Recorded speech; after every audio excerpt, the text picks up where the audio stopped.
eu queria que você abrisse a Bíblia comigo em Apocalipse, capítulo 22.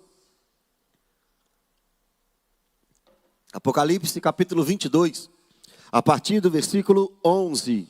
Apocalipse 22, versículo 11. Nós sabemos que quem escreveu esse texto foi o apóstolo João. Por volta do final do primeiro século, ele estava preso numa ilha chamada Ilha Mortal, ou então Ilha de Patmos. Ali, a mando do imperador Domiciano, João é preso como um dos piores bandidos, um dos piores inimigos do Império Romano. Só que ali, naquela ilha, uma ilha pertencente à Grécia, na costa da Turquia, naquele lugar onde os piores bandidos ficavam, e os piores inimigos do Império Romano ficavam, naquele lugar, Deus deu a João a visão e a revelação do Apocalipse, das últimas coisas. No capítulo 21 e no capítulo 22 de João, a Bíblia mostra para nós a completude do novo céu e da nova terra. Em Apocalipse 21 e Apocalipse 22, a Bíblia mostra para nós a revelação da eternidade. A Bíblia mostra para nós a revelação daquilo que nós viveremos com o Senhor Jesus. O capítulo 22 até o versículo 6 é essa realidade. A partir do versículo 6, ou melhor, até o versículo 5. A partir do versículo 6, nós temos as últimas palavras do nosso Senhor Jesus, através de sua revelação para João. Versículo 6 diz: estas palavras são fiéis e verdadeiras. O versículo 9, João queria adorar um anjo que estava trazendo a revelação. E o anjo diz: não faça isso, eu sou conservo teu. Você deve adorar apenas a Deus. Agora no versículo 10, a ordem é: não cele estas palavras. Ou seja, tudo aquilo que foi revelado a você, João, conte aos outros. Tudo aquilo que foi falado para você na ilha de Patmos, anuncie às igrejas da Ásia Menor, Éfeso, Esmirna, Pérgamo, Tiatira, Sardes, Filadélfia, Laodiceia. Tudo aquilo que você recebeu de revelação, anuncie. Ao contrário, por exemplo, de Daniel no seu livro. Uma parte do livro de Daniel, a revelação diz: cesse, cele, não fale sobre isso. Aqui, ao contrário, não, diga, revele, anuncie todas estas coisas. E agora no versículo 11, 12, 13, 14 e 15, nós veremos nessa tarde, irmãos, a realidade do mundo nos últimos tempos, a realidade do ímpio nos últimos dias, a realidade do justo nos últimos dias. Às vezes, irmãos, achamos que este mundo irá melhorar. Às vezes nós achamos que podemos contar com uma melhora neste mundo, mas a realidade não é essa. A verdade que temos diante dos nossos olhos não é essa. Às vezes não queremos reconhecer que este mundo vai de mal a pior. Às vezes não queremos reconhecer que deste mundo nós não podemos esperar muita coisa. A Bíblia já diz: o mundo jaz no maligno. E é exatamente isso que o versículo 11, a parte A, vai mostrar para nós. O texto diz: continue o injusto, fazendo injustiça. Continue o imundo, ainda sendo imundo. Irmão, deixa eu te falar uma coisa. Tem gente que pensa que Deus está agora muito triste, desesperado, querendo que os ímpios deem uma chance para Ele, querendo que os ímpios olhem com misericórdia para a pregação do Evangelho. Irmãos, isso não é uma verdade.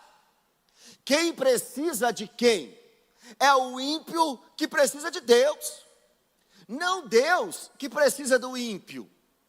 É o ímpio que desesperadamente precisa de Deus. E se o ímpio não quiser a Deus, como é que fica a situação dele? Continue o ímpio, o sujo, na sua sujeira.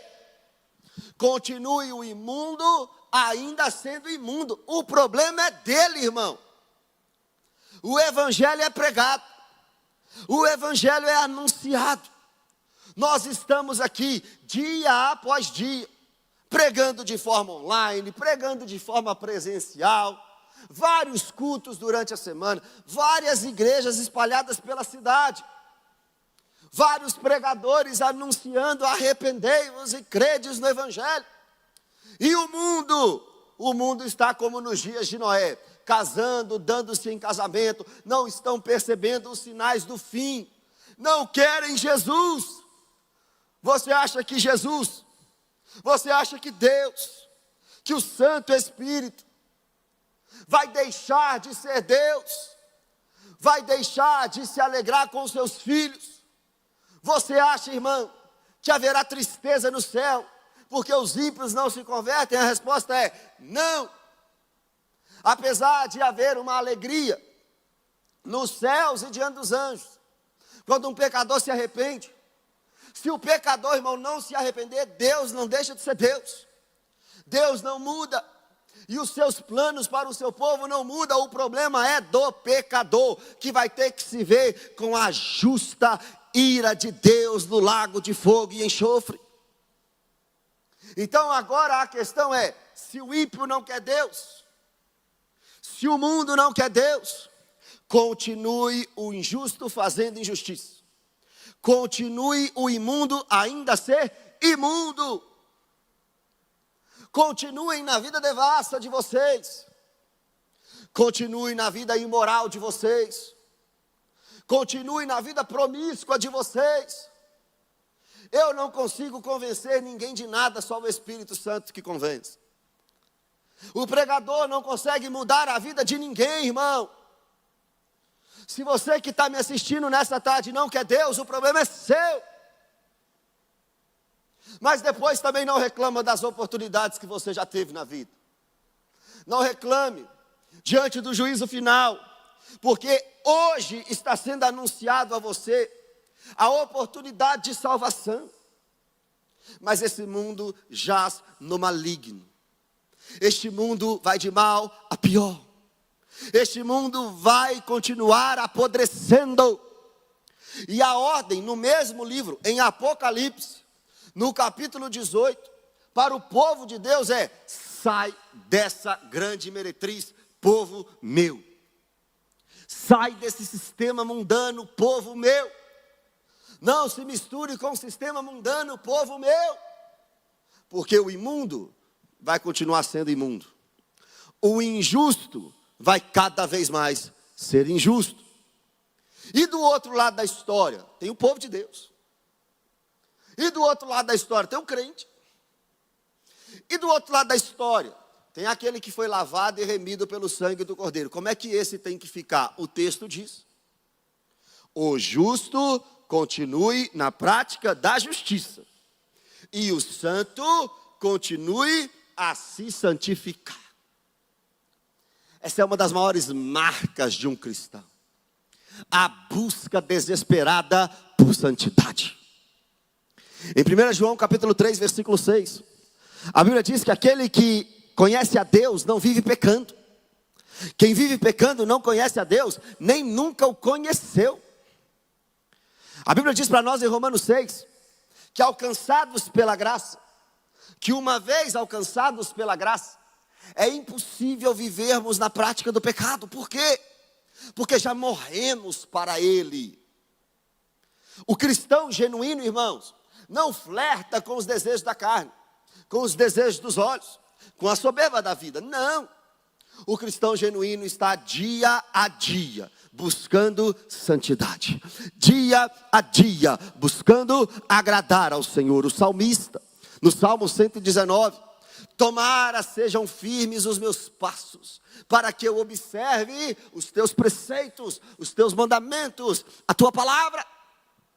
O cristão genuíno, irmão, cada dia que passa, ele está mais perto de Jesus. O cristão genuíno, cada dia que passa, está mais perto do nosso Deus. O cristão genuíno, dia após dia, está buscando a santidade em Cristo Jesus. O cristão genuíno, irmão, dia após dia, é o texto que está dizendo, dia após dia, abandona os desejos da carne e vive no fruto do Espírito. Um cristão verdadeiro e genuíno não vive nas obras da carne, dissensão, facção, imoralidade, não vive. O cristão genuíno desesperadamente quer santidade. O cristão genuíno, cada dia que passa, está mais parecido com Jesus. Provérbios 4:18. O caminho do justo é como a luz da aurora, vai brilhando mais e mais, até ser dia perfeito. Acabou a conversa. Ah, mas eu vou na igreja, mas eu gosto do mundo. Você é um ímpio, você não é crente. Ah, mas eu vou na igreja, mas ainda eu gosto daquilo e daquilo. Você precisa se converter, irmão. Você está como um imundo, cada dia sendo mais imundo. E o cristão está se santificando, está buscando ao Senhor, está passando pela porta estreita, está no caminho apertado, está carregando a sua cruz, está negando a si mesmo, está servindo a Jesus. Por que a urgência dessa mensagem? Versículo 12. Eis que venho sem demora. Quem está falando é o Senhor Jesus Cristo. Não dá para esperar amanhã para mudar. Não dá para esperar a semana que vem para mudar. Eis que venho sem demora. A segunda vinda do Senhor Jesus Cristo é iminente. E iminente não significa que pode acontecer a qualquer momento. Iminente significa que está prestes a acontecer. É totalmente diferente. Acontecer a qualquer momento, porque não pode ser? Porque a Bíblia mostra para nós sinais que precisam acontecer antes da segunda vinda de Cristo. Mas a Bíblia mostra para nós que a vinda está próxima. Então Jesus disse: eis que venho sem demora. Atos 17:31. A Bíblia diz que Deus separou um dia para julgar este mundo. E esse dia é dada a segunda vinda de Cristo, segundo Apocalipse capítulo 11, versículo 15, na última trombeta. Jesus Cristo está às portas e o texto diz: eis que venho sem demora. Está prestes de acontecer a segunda vinda de Cristo. Amanhã estará mais perto do que hoje, irmão. Semana que vem estará mais perto do que hoje. Mês que vem a segunda vinda de Cristo estará mais perto do que hoje. Ano que vem Cristo estará mais às portas do que este ano. Então é tempo de consertar com Deus. É tempo de se santificar. É tempo de se separar. Não é tempo para perder com besteira, irmão. Você cristão não tem tempo para perder com bobagem. Perdoe, ame, se entregue, se santifique, faça a obra, pregue o evangelho agora. Porque Cristo está às portas. Eis que venho sem demora, e comigo está o galardão, que tenho para retribuir a cada um, segundo as suas obras. Tem galardão para o crente, irmão. Galardão significa recompensa. Segundo a Escritura, existem diferenças nos galardões. A Bíblia não explica muito bem as diferenças, mas mostra que existe. Só que o certo é todo cristão genuíno, dada a segunda vinda de Cristo, receberá galardão, recompensa das suas obras. A salvação não é por obras, a salvação é pela graça. Efésios 2, versículo 8 e 9. Só que quando chegamos no versículo 10, a Bíblia diz que existem preparadas de antemão boas obras. Para quê? Para que andéssemos nela. Então existe boa obra preparada por Deus para aquele que passou pela salvação pela graça. Nós somos salvos pela graça. O que encontramos depois da salvação pela graça? As boas obras. Só um cristão genuíno é capaz de viver em boas obras. Amar a Deus sobre todas as coisas e amar o próximo como Jesus nos amou. Obediência a Deus e sacrifício ao próximo. Ministério, serviço, igreja. Boas obras. E depois disso tudo, galardão. Eis que venho sem demora, Senhor, para o justo. O que acontece depois da sua segunda vinda? galardão, eternidade, novo céu e nova terra. Eis que venho sem demora. E enquanto o imundo está sendo cada vez mais imundo, enquanto o justo está cada vez sendo mais justo, injusto, cada vez mais injusto, o pecador cada vez mais mergulhado no pecado, o crente está se separando, o crente está se santificando, o crente está orando, o crente está lendo a palavra, o crente está pregando o evangelho. E aí Cristo vem. E quando Ele vem, o que acontece, irmãos? Galardão para o seu povo. E quem está falando isso, irmão? No versículo 13. Olha os atributos de Deus. E principalmente um de seus atributos sendo revelado para nós.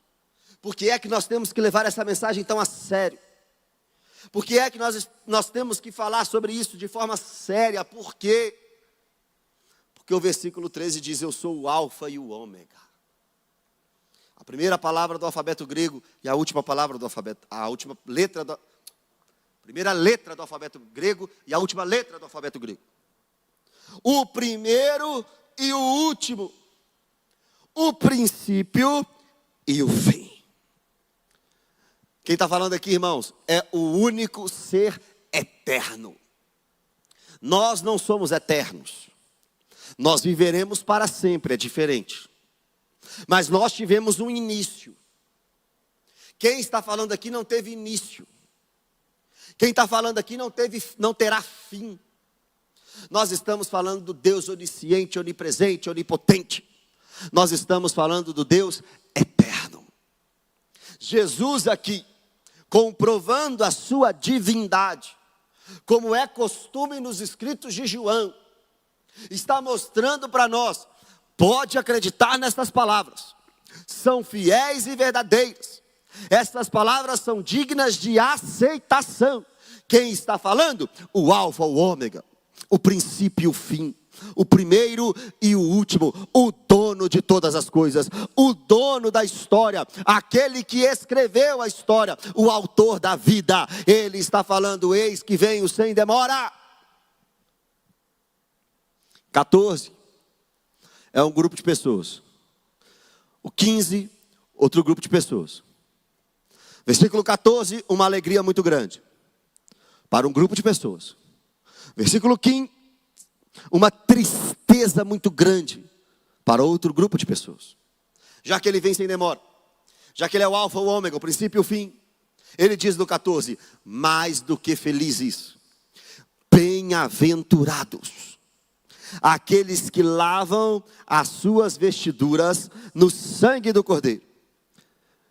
Bem-aventurados são os justificados, os limpos, aqueles que passaram pelo lavar regenerador do Espírito Santo de Deus, aqueles que eram sujos, mortos nos delitos e pecados, mas que receberam a graça de serem limpos com isopo e ficarem mais alvos do que a neve.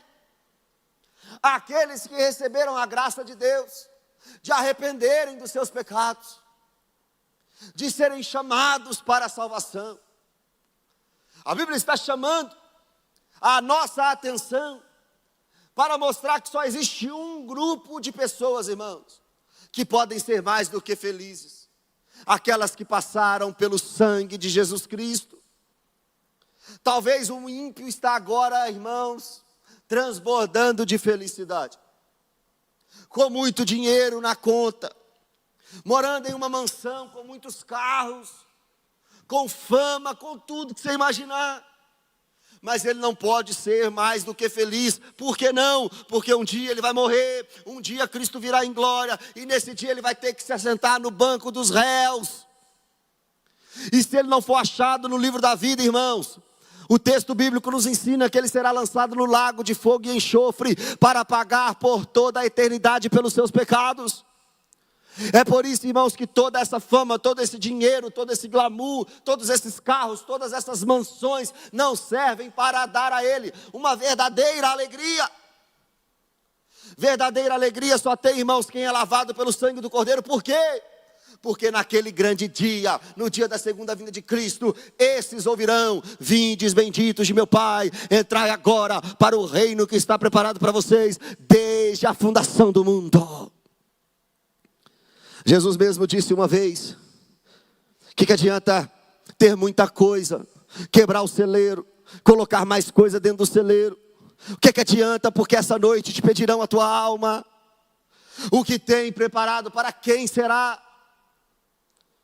Mais do que feliz, bem-aventurado aquele que lava as suas vestiduras no sangue do Cordeiro. Por quê? Para que lhe assista o direito à árvore da vida e entrem na cidade pela porta. A árvore da vida é um símbolo de Jesus. A árvore da vida é um símbolo de eternidade. Esses que são mais do que felizes, são mais do que felizes porque passaram pelo lavar do sangue de Cristo. E como recompensa, entrarão no novo céu e na nova terra, entrarão no povo de Deus, na eternidade pelas portas, e terão acesso a Jesus Cristo por toda a eternidade. É mais do que feliz, irmão, porque vai ter Jesus por toda a eternidade. O motivo da nossa alegria é Jesus. O motivo da nossa alegria é Jesus Cristo e a vida eterna que Ele nos proporciona. O motivo da nossa alegria é sabermos que o nosso nome está escrito no livro da vida. Foi Jesus que disse isso. Os discípulos voltaram: Senhor, da missão que Deus tinha dado a eles. Senhor, nós estamos muito felizes. Até o diabo, ou melhor, até Satanás, até os demônios, submetem-se diante da nossa palavra. Não fiquem felizes com isso, Jesus disse. Não se alegrem com isso. Mas que o motivo da alegria de vocês seja o reconhecimento de que o nome de vocês estão arrolados nos céus. Irmãos, o motivo da sua alegria não é seu namoro, não é seu casamento, não é seu filho, não é sua mãe, não é seu ministério. O motivo da sua alegria é saber que o seu nome está escrito no livro da vida. E aí agora a gente chega no tema da nossa mensagem. Isso é para um lado, irmão. Isso é para um povo. Mas lembra do imundo sendo cada dia mais imundo? Você lembra do injusto sendo cada dia mais injusto? Agora no versículo 15, nós temos uma lista de quem vai para o inferno. Primeiro tipo de pessoa que vai para o inferno: os cães. O texto diz: fora ficam os cães. Quem são os cães? Lembra de Mateus 7? Não dê o que é santo aos cães, nem a pérola aos porcos. Os cães são os hipócritas. Os cães são os imorais. Aqueles que voltam a sua vida devassa igual um porco. Esses vão para o inferno. Aqueles que uma vez experimentaram, mas voltaram para o mundo. Aqueles que estão dentro da igreja como hipócritas, são os cães. E Jesus está dizendo que esses ficarão de fora da eternidade. E ficar de fora da eternidade significa ser lançado no lago de fogo e enxofre, a saber, a segunda morte, um lugar onde o tormento não tem fim, dia e noite, pelos séculos dos séculos. De fora ficam todos aqueles que são imorais, hipócritas, sujos, que não tiveram as suas vestiduras lavadas pelo sangue do Cordeiro. Também os feiticeiros. O pecado de feitiçaria na Bíblia é similar ao pecado de manipulação. O feiticeiro que mexe com ocultismo vai para o inferno. E aquele manipulador que domina a vida emocional das pessoas, que não deixa as pessoas viverem livremente, o líder que não deixa a pessoa crescer, o manipulador, pai, mãe, filho, que prende a emoção das pessoas só para fazer a sua vontade, vai para o inferno. Fora ficam os cães, os feiticeiros, os impuros também vão para o inferno. Aqueles que têm uma imoralidade na sua vida, em todas as áreas da vida, em todos os momentos da vida. Aqueles que não vivem a sexualidade segundo Jesus. Aqueles que não vivem a sua vida segundo o santo matrimônio. Impuros. Se não se arrependerem, vão para onde? Para o novo céu, para a nova terra? Você está brincando comigo? Para o inferno. Os assassinos também vão para o inferno. Quem são os assassinos? Aqueles que tiram a vida de alguém, é verdade. Mas Mateus capítulo 5 também diz, irmão, que só de você considerar alguém raca, ou seja, tolo, ou seja, indigno, você já cometeu assassinato. Ouviste o que foi dito aos antigos, não matarás. Eu, porém, vos digo, todo aquele que considerar o seu irmão indigno, acabou de cometer assassinato. Se você não ama seu irmão, você é do maligno. Foi João que disse isso na sua primeira carta. Se você odeia seu irmão, você é comparado, segundo o apóstolo João, com Caim, que matou o seu irmão Abel. E quem odeia os outros vai para onde, irmão? Para o inferno. E vai pagar o resto da vida lá. Por que eu tenho que te falar isso? Para você acordar, para você não ir para lá, para você se arrepender e buscar a Jesus nessa tarde. Os idólatras também vão para o inferno, está no texto. Quem é idólatra? Aquele que coloca qualquer coisa ou qualquer pessoa acima de Deus, venerando e cultuando esta coisa, prestando culto a isso ou a alguém. Se Deus não é o primeiro na sua vida, você é um idólatra. Se você ama mais sua mãe do que Deus, você é um idólatra. Se você ama mais a sua beleza do que Deus, você é um idólatra. Se você ama mais São João, São Paulo, São Pedro, você é um idólatra. Se você ama mais o seu pastor do que Deus, você está idolatrando o seu pastor. Se não se arrepender, vai para o inferno.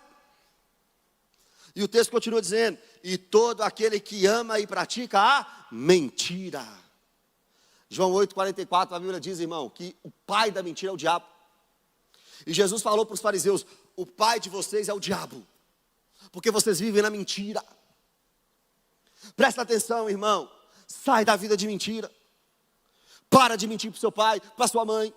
Para de mentir para o seu marido, para sua esposa. Para de mentir, mostra quem você é logo. Para de mentir para o seu líder. Para de viver uma vida de aparência, senão você vai para o inferno. Que Deus tenha misericórdia de nós. E que Ele nos ajude a viver uma vida como justificados. Que Deus nos ajude a nos santificar a cada dia mais. Porque este mundo vai piorar cada dia mais. Comecei falando, continue o imundo sendo imundo. O injusto praticando a injustiça. Os cães, os imorais, os assassinos, os idólatras, os mentirosos, os impuros, que não se arrependerem, vão ser cada vez piores, irmão. Esse mundo é cada vez pior. O carnaval do ano que vem vai ser mais ruim ainda. A festa junina do ano que vem vai ter mais imoralidade ainda. O Réveillon deste ano vai ser muito pior do que do ano passado. A parada gay vai ser cada vez pior. E nós, que a gente se santifique. Que a gente se santifique. Que a gente se separe. Que Deus tenha misericórdia de nós.